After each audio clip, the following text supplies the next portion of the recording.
Well, hello YouTube, it's me, Fortmaster, and welcome back to another Half-Bred Chaos reaction. And this is LV is not love in Deltarune, which is, I mean, when you take more than like a second to think about it, yeah, I mean, it makes sense given that, you know, in Chapter 1, we were level 1, or LV1, and then in Chapter 2, we were level 2. And, oh God, what was it? A while ago, I think I remember seeing some sort of video saying that in Deltarune, it keeps track of both LV and love. Though, don't quote me on that. It's been a while since I've heard that. So I would suspect that, at least in Deltarune, it seems that level, which I'm just going to call it level, only goes up when we, you know, extinguish a dark fountain. Which, I mean, you know, given that what LV or love stood for in Undertale, I'm quite thankful for. So, I mean, again, besides the whole, you know, dark fountain connection, I can't really think of anything else that would really, you know, contribute to level besides the fact, you know, actually defeating enemies the old-fashioned way. Which, actually, I don't know, does that contribute to your love score? Jeez, yeah, again, so if it wasn't obvious already, I'm not generally the type of person to go data mining in games. Yeah, I'm basically dealing with all secondhand knowledge here. So, but given that, you know, I've seen Half-Bred Chaos actually dive into the code of Deltarune and Undertale and stuff like that, hopefully they have an actual answer. So yeah, of course, as always, original videos linked in the description if you haven't seen it for some reason. Corner video lead to my Let's Play of the day. And yeah, with all that out of the way, let's get this thing started then, shall we? Half-Bred Chaos? What is the difference between level and love in Deltarune? Oh boy. Before we get started, spoilers for Undertale in Deltarune. Obviously. Don't hassle people for using text-to-speech, and be nice to your fellow theorists when you disagree in the comments. The original Undertale was a subversive masterpiece, which utilized the common assumptions about RPG mechanics to play with the player's expectations, by framing the act of winning battles to level up as acts of unnecessary violence that stain the soul. Although we are told that LV stands for love very early on, it is done in the context of a seemingly harmless tutorial flower trying to lull the player into a false sense of security, and after this cutscene, the connection between love and level is never made again. Until you get towards the end of the game, and then love is actually an acronym for level of violence. Again, just gotta love that. Until the player reaches the Judgment Hall, at which point it is used to sucker punch the player with the revelation that love describes your level of violence, not kindness. That what we've really been gaining through violence is execution points. And that although violence may feel easier at first, and mercy may, at times, feel more punishing, it is that willingness to extend a little kindness and work together in solidarity with strangers that is the true key to change and, ultimately, freedom. It should be noted that self-defense and fighting, in general, is not counted as violence in either game. As in Undertale, violence is only framed as such if it results in a death. While in Deltarune, well, things start to get a lot more complicated. A lot different, yes, very much. Because while Undertale uses the terms love and level interchangeably, they are absolutely treated as the same variable, which you can easily see in your save's config file, right below your name and your fun value. However, if you try to open the corresponding config file in Deltarune, that's when things start to get weird. Love and level. 1, yeah, there we go. Level 1? Why would Toby need to track both of these things as separate variables? Are they not the same thing? This question sounded so easy to answer, but then I cracked open the code, and next thing I knew, an entire week had passed, and it's all these like little tiny differences that keep piling up between Undertale and Deltarune. I mean, of course, you can always just think of it as, you know, Undertale was the first one. It's, you know, significantly less complex than Deltarune in many aspects. And Deltarune comes afterwards, so, you know, it's more complex. But at the same time, like, the fact that even though you had the precedent of love and level of violence and LV all being the same thing in the first game, and then you split it off into their own separate things in the next game, while not actually calling attention to the fact that you're doing that. What is it? My desktop was so cluttered with open save files that I had to start overlaying them in Photoshop just to keep track of them all. So, let's start with the easy part first.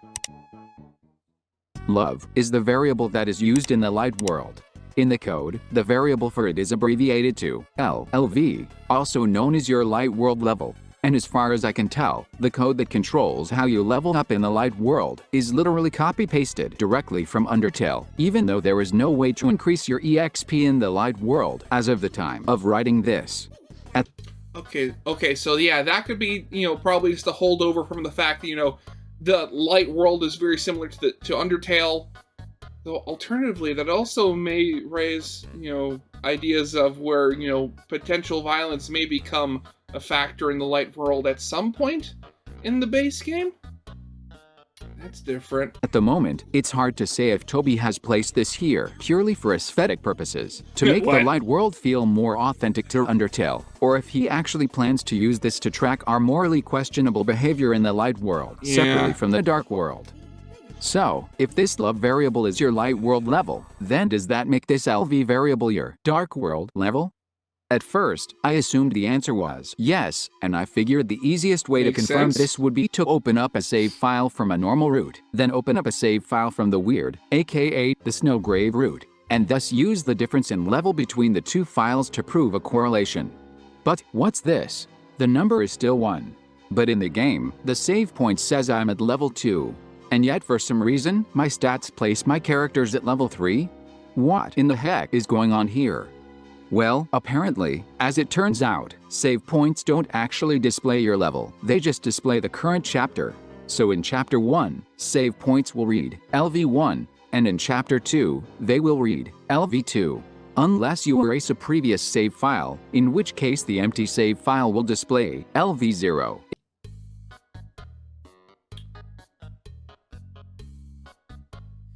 Okay. I mean, you could potentially read something into that, the whole thing that, each dark world is its own level, and you're potentially going deeper and deeper with each dark world. Because, it's an idea. In Chapter 1 and LV2, in Chapter 2. Is this a glitch with the way the save files display in Chapter 2? Or could it be that the existence of the pre-made save file means our empty save is actually technically saved at Chapter 2? To make matters even more confusing, deleting your save data actually sets the empty save file to have a love of 0 and a level of 0. And as far as I can tell, this is the only way to change these two numbers to something other than a 1. I mean, I guess that kind of makes sense. I mean, if there's no save there, it makes sense that there's literally nothing. Although, for some reason, copying old save data over an empty file only overwrites the level, and not the love? Is this some sort of philosophical statement about our mass-produced save files being the product of a cold, unfeeling machine? Or a glitch that is so minor and unimportant, Toby literally didn't notice because it overwrites itself anyway the moment you use an actual save point? I have no idea. And trying to answer this question took so much of my time, I had to split it into 2 videos. So if you are wondering why I made a super short video 2 weeks ago about Chris having 3 save files, that is what happened. So if this is not your actual level, and this is also not your actual level, then does that mean the status screen in the dark world is the only way to check our actual level? Well, let's see. Opening up the code for this segment, we can see that the variable which displays your power's level is false LV, or false level. So, false level? Probably not, right? Strangely, this variable starts at level 1 for Chapter 1, jumps to 2 for Chapter 2, but then it increases again to level 3 before Chapter 2 is completed the moment after you seal the Dark Fountain. Unless it's Noelle, in which case the powers starter at level 1, then updates her to be the same level as the rest of the party the moment her title changes. But if anything, this seems to be tracking the number of Dark Fountains you've sealed, which does correlate with your powers somewhat, as your HP, attack, and magic all rise whenever you seal a fountain.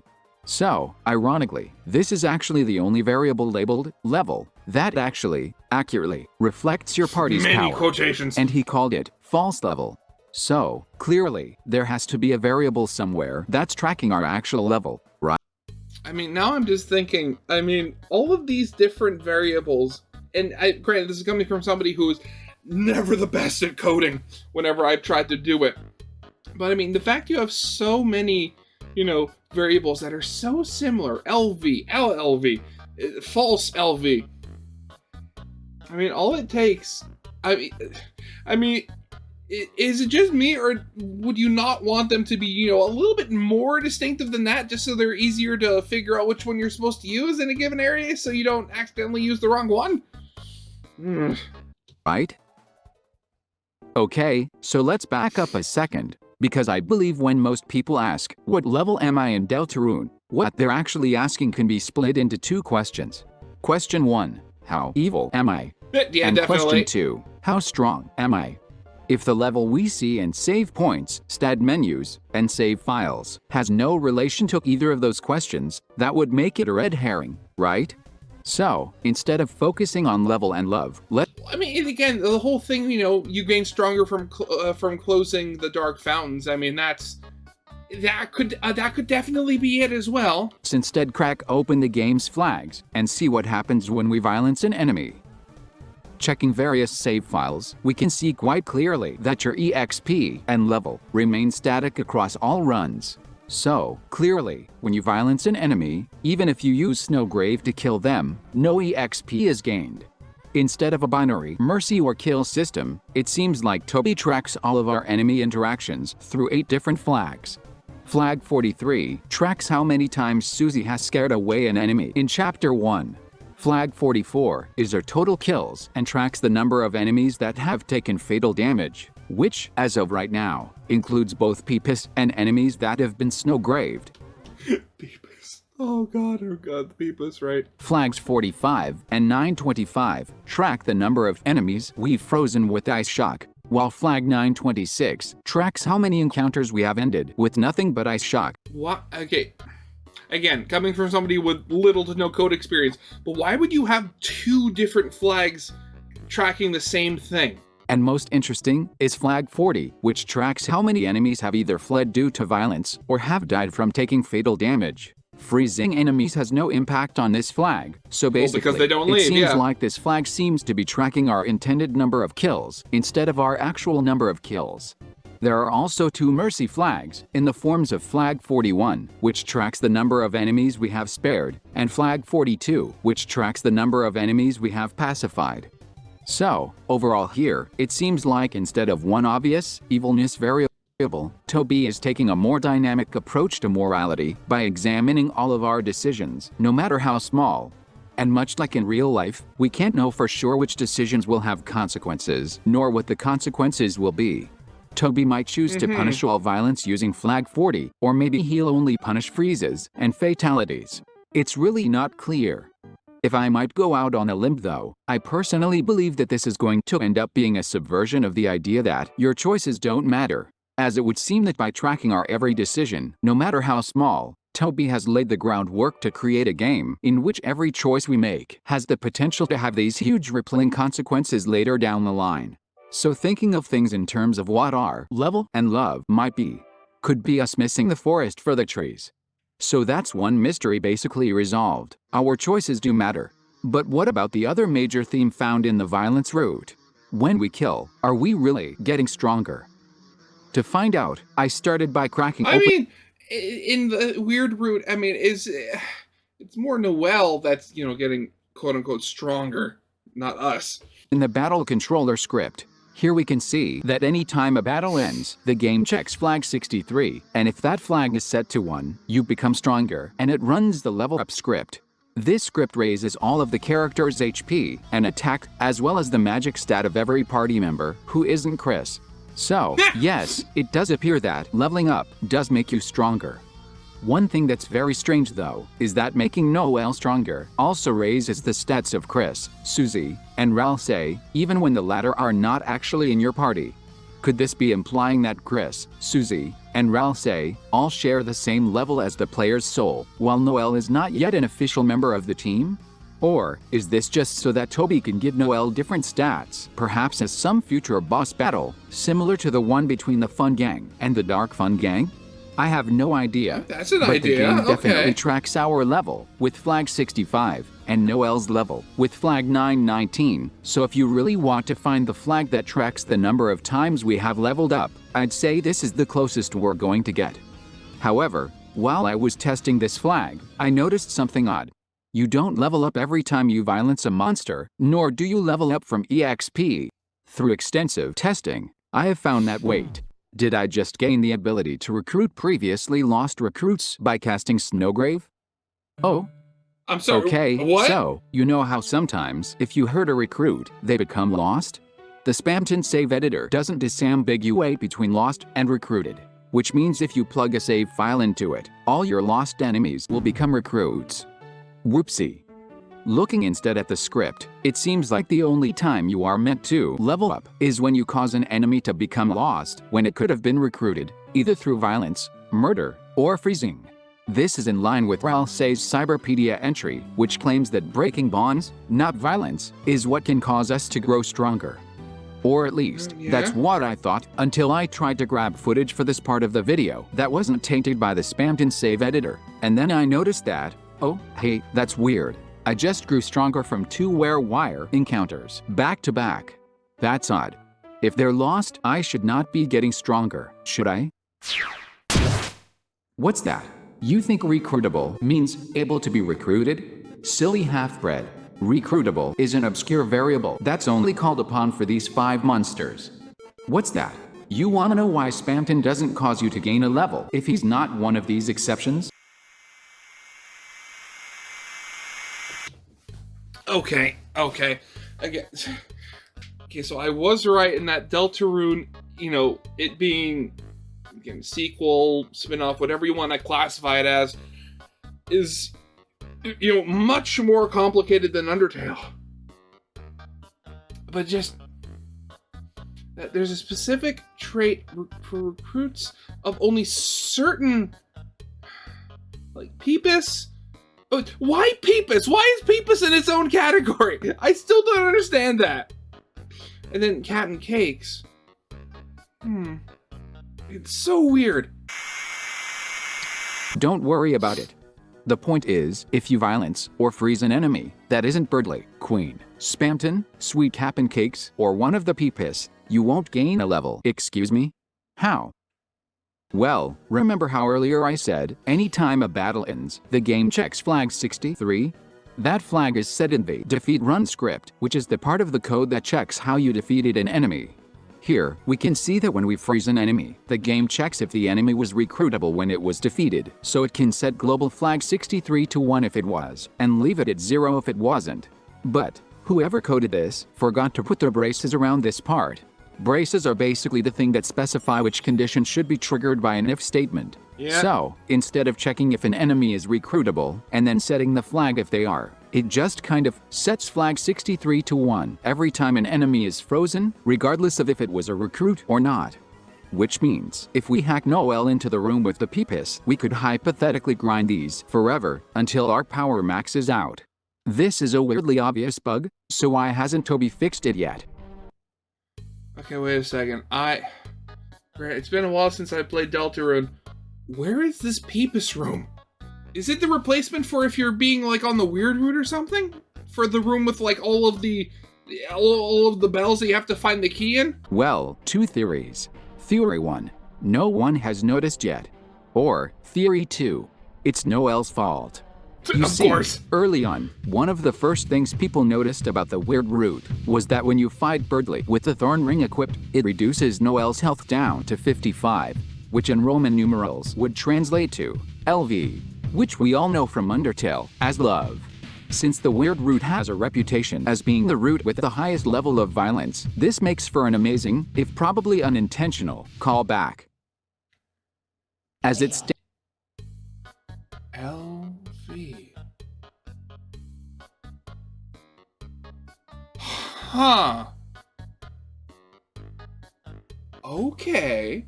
That's an interesting little fact. And again, something like that, specifically on the weird route of all places, that has to be intentional. now, we become stronger when we violence an enemy. Noelle can only become stronger if she's in the party when it happens, and these levels are tracked secretly, deep within flags 65 and 919 of your game files. While the love displayed as our light world level, as of the time of writing this, never changes except to reset to 0 when a file is erased. Save points do not display our LV, but instead display our current chapter. And finally, powers start at 1 and increases every time we seal a fountain. Special thanks to our cat tier patron, Sam Deluxe, for the topic, because I have been wondering about this one for so long. Thank you as well to Space Core, Molly Stars, Sergio, and all of you for your continued support and patience. And now, before we go, I have one final question for you all. We already know that powers aren't a reliable tracker of our level, but it is a reliable tracker for our powers, as it changes Noelle from Snowcaster to Frostmancer to Ice Trancer in the weird route. Said route also changes Chris from Bed Inspector or Tactician to Leader. But you know, there's Leader actually commands. one other time we see this title, and that is when Ralsei first joins the party at the start of Chapter 1. Coincidence? Or foreshadowing? Let me know your thoughts down in the comments. Well, then again, in the weird route, it was just a leader commands. Well, in Chapter 1, it was a leader commands through various acts. So, I mean, there is the whole little change there. I wonder if that could mean anything. I swear, it's the whole thing that Deltarune, again, it's not a complete game. So, we are not dealing with, like, all the variables that we could potentially be getting. I mean, chapters 3 and 4 are going to be released in 2025. So, I mean, there's that we have to look forward to. We will be getting more answers soon. Hopefully. But just the fact that there's, like, so many different things, like, and the fact that, like, level is displayed so many different ways, and that the info that they display, it comes from so many different sources. I mean, why would you add so much unneeded complexity there? That just doesn't make sense. So yeah, I guess that'll be it for now. So yeah, of course, as always, original videos linked in the description if you haven't seen it yet for some reason. Corner video will lead to my Let's Play of the day. And yeah, with all that out of the way, I hope you guys liked. If you did, leave a like, subscribe if you have not, and I'll see you guys next time. Goodbye.